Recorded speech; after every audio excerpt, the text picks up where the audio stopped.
Hello, this is second day in Vellore. अब appointment त भोलि छ सो आज अल्छी लागेर आमाहरू बजार इन द सेन्स मार्केट रहेछ छेउमा सानो मलहरू रहेछ अन्त गयो घुम्नु अन्त मलमा चाहिँ के थिएन यस्तै कुर्ता प्यान्ट लाइक युजली यताकै मान्छेले लाउने खालको थियो सो आमाहरू म यता र उता डुल्यो एकछिन त्यहाँदेखि लाइक हेऱ्यो सबै लाउने लाइकको एउटा पनि थिएन हो अन्त हेऱ्यो सबैजना यताकै मान्छेहरू हुँदैछ यति बेसी भिड थियो फेरि दोकान आई मिन मल अरे त्यो भेलोर त अब काइन्ड अफ बस्ती नै रहेछ अन्त मामा र मैले ठुलो ऐना देखेँ त्यहाँदेखि फोटो ल्याउनु खोज्यो आफ्टर द्याट डाइरेक्टली हामी तलपट्टि गयो सबै त्यो बुर्खा लगाएको आन्टीहरू मात्रै हुनुहुँदो रहेछ त्यहाँदेखि आई स दिस टेडी बियर मजाको थिएन अन्त मामालाई मैले क्या ठुलो रहेछ मामा वा भने खमासे अन्त मामाले छिप्पु बसिरहेको के गर्छ यस्तो भन्ने देन अगेन वी वेन्ट उतापट्टि होइन त्यहाँदेखि एउटा रहेछ मजाको hand band I mean head ब्यान्डहरू मलाई जुन चाहिँ मन पर्दैन अन्त त्यहाँदेखि चाहिँ डिफ्रेन्ट यो अङ्कलले मलाई भिडियो नबनाउनु बन्द गर्नु अरे अन्त मैले छिटो फोन राख्यो त्यहाँदेखि हामी छिटो बाहिर निक्लेर चाहिँ आफ्नो रुमपट्टि गयो गरम यस्तो डरलाग्दो मामाको त पसिना हालत पत्ला त्यहाँदेखि चाहिँ हामी पर गएर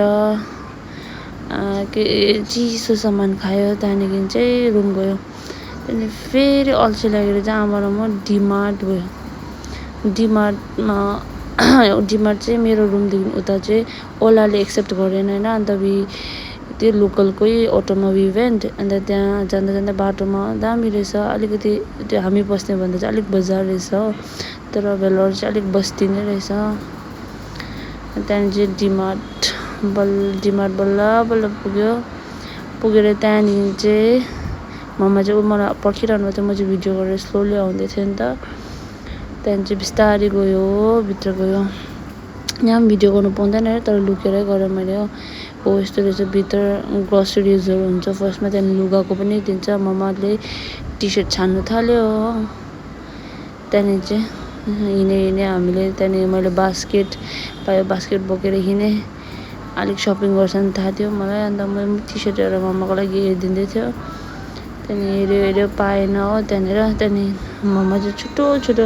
99पट्टि गएछ त्यहाँदेखि मम्मा छान्नु थाल्यो त्यहाँबाट फेरि अर्कोमा गयो सबै यता कन्टेनरहरू पाउँदो रहेछ यस्तो ठुलो बकेटहरू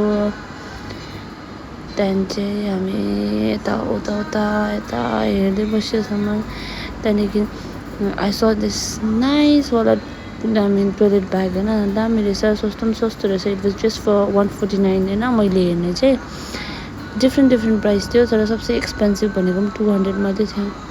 अनि मम्माले ठिकै छ मजाको रहेछ किन्नु भनेर फेरि मलाई अर्कै हेर्नु मन परेन हेरेको त्यस्तो मन परेन सबै हुन त मजाको थियो सबै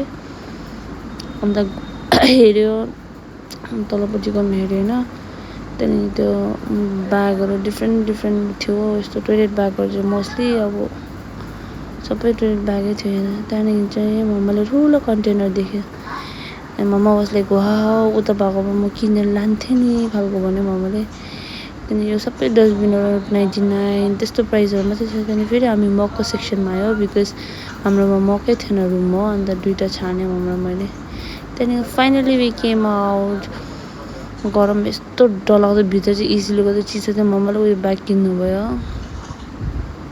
अनि त्यहाँदेखि चाहिँ आयो त्यहाँदेखि चाहिँ ओला फेरि एक्सेप्ट गर्न त्यहाँदेखि फेरि म अटो हेर्नु गयो यताउता खोज्दैछु अटो अनि अलिक बाहिर आयो अटोवालाहरूलाई त्यहाँदेखि अटो खोजेँ यताउता त्यहाँदेखि त्यो सकेर चाहिँ यताउता हेरेँ त्यहाँदेखि बल्ल अटो देख्यो त्यहाँदेखि चाहिँ हामी चढ्यो अटोमा अन्त यहाँको भैयाहरू चाहिँ राम्रो रहेछ 250 मात्रै भनेन अन्त फेरि चढिहाल्यो अर्को किन घटाउनु बिकज अघि आउँदा पनि त्यति नै थियो सो हामी चढिहाल्यो नो अलिक त एक्सपेन्सिभै हो तर अब अटै थिएन अन्त चढिहाल्यो अन्त म आएँ अन्त यताउता हेऱ्यो हामी जग्गा चाहिँ मजाको रहेछ हामी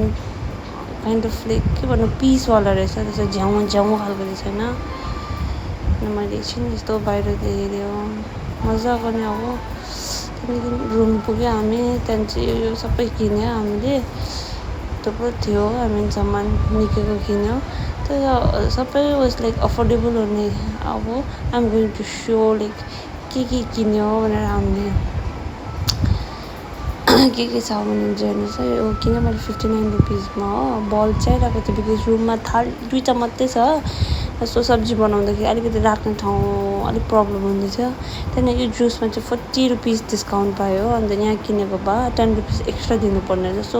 ठुलो लिइहाल्नु भयो मम्माले किन यो फ्रुटी खानुहुन्छ त्यहाँदेखि चाहिँ यो मगहरू चाहिँ जस्ट फर 29 रुपिस हो अन्त मजाको पनि अन्त त्यहाँदेखि चाहिँ एउटा त्यो ठुलो ग्लासवाला कप पनि किनेँ यो चाहिँ 50 रुपिस थियो हो अन्त यो दुइटा किनेँ 70 रुपिसमा 80 रुपिसमा दुइटा पायो हामीले त्यहाँदेखि त्यो दुइटै मन परेन फर्स्टमा अझै एउटा किनेँ त्यो चाहिँ फुट्यो त्यहाँदेखि चाहिँ फेरि म गएर यो दुइटा किनिकन ल्याएको थियो कप यो कप चाहिँ अलिक ठुलो रहेछ अन्त मैले मम्मालाई खानु भनेको किनकि मम्माले अलिक अलिक बेसी खानुहुन्छ नि त चिया हो भए पानी हो भए त्यहाँदेखि चाहिँ यो स्क्रब किनेको थियो यहाँ जुन आउनु लागि किन I'm going to stay for 15 days हो त्यहाँदेखि यो सिजरहरू पनि किन्यो त्यहाँदेखि यो ब्याग रहेछ हेर्दा चाहिँ अलिक कस्तो तर क्वालिटी राम्रो रहेछ अन्त अलिक चिप पनि 600 ठिकै लाग्यो हो मलाई अन्त मम्मालाई बोक्नु पनि अब कन्भिनियन्ट खालको रहेछ भन्नुहुन्छ त्यहाँदेखि यो प्यान्ट मम्माको लागि किनेको थियो त्यहाँदेखि यो टी सर्टहरू सबै 100 गरेर लाइक 4टा किनेन त्यहाँदेखि यो चाहिँ किचनको मैला पुस्नु लागि यहाँ छैन नि त 20 रुपिस मात्रै अरे यतिको अन्त यो किन्यो त्यहाँदेखि त्यसको बाद यो टोइलेट ब्याग त तपाईँहरूले अघि पनि देख्नुभयो त्यहाँनिर दामी कुरा गट दिस बोटल कस्तो क्युट थियो होइन तर यो चाहिँ अलिकति अरू दामभन्दा चाहिँ एक्सपेन्सिभ 200 रुपियाँ रहेछ तर पनि मैले किनिहालेँ मलाई चाहिएकै थिएन हस्पिटल जाँदाखेरि पानीहरू बोकेर लानु लागि किन अब यहाँ चाहिँ गरम बेसी पानी खाइबस्छ अन्त यो ब्रस चाहिँ 50 रुपिस अरे त्यहाँदेखि मम्माको खाने यो 50 रुपिसमा दुइटा चिप्स पायो ठुलो बिग साइजवाला बाई 1 गेट 1 त्यहाँदेखि चाहिँ खट्टा मिठा चाहिँ म आफै खानु लाग्यो हो किन म अरू चिप्सहरू खाँदैन खट्टा मिठा मात्रै त्यहाँदेखि यो गोल्ड भने यो पुरा म खान्छु नि त अन्त या गोल्ड कि या गोल्ड जस्तो भन्दा पनि हुन्छ त्यो मलाई पुरा मिठो लाग्छ यो अन्त यो किनेको थियो त्यहाँदेखि चाहिँ सनस्क्रिन त्यसको बाद चाहिँ यो क्लिप भएको थियो दुइटा दामी अब ठिकैको अब 50 रुपियाँमा त दामी लाग्यो मलाई लास्ट क्लिपहरू छ 20 रुपिसमा दुइटा वा